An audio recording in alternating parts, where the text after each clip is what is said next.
Everybody has seen photos of the attack on September 11th. These photos make it appear as if a few Arabs attacked America, and that the airplane crashes and the fires caused the buildings to collapse. However, when we take a close look at how the buildings collapsed, we can see evidence that explosives were used. For example, dust shot out of a few windows far below the collapsing area. This dust is caused by extremely high pressure, but it comes out of only a few windows. It is a couple hundred feet below the collapsing area. When we look closely at the area that is collapsing, we find dust shooting out of every window of the entire floor at the same time. The towers had a steel frame, so the only way they could collapse in such a symmetrical manner is if thousands of joints were broken simultaneously.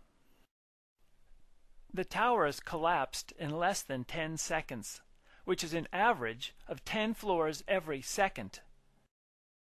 Next time you see a 10-story building, imagine the entire building collapsing in 1 second. The only buildings that collapse this quickly are the ones destroyed with explosives. We were told that the collapse began when one floor broke and the pieces fell to the floor below it. Those pieces shattered that floor, and so on, all the way down. However, when the pieces hit the floor below, they will slow down slightly because some of their energy will be used to break the floor. Therefore, there should be a delay every time the pieces hit a floor. The towers had 110 floors, so if it took 1 second for each floor to be crushed, that would be 110 seconds. However, the seismic data show that the structure of the North Tower broke apart in only 8.4 seconds. The collapse started at about the 94th floor. If you were to drop a rock from the 94th floor, it would hit the ground about 8.4 seconds later. This means that the building broke apart as fast as objects fall through the air. How can debris crash through steel and concrete floors as fast as they fall through the air? There is only one explanation. Explosives were placed in those buildings before the attack. The North Tower started to collapse when explosives near the 94th floor were detonated. The explosives were timed so that the joints were shattered before the rubble contacted the floor below it. In other words, the building broke apart in only 8.4 seconds because explosives, not falling debris, broke the joints. We were told that fire caused the towers to collapse, but no large building has ever collapsed from a fire. This 32-story skyscraper in Madrid, Spain, is a good example. The fire became so intense that it spread from one floor to the next, causing the building to look like a torch.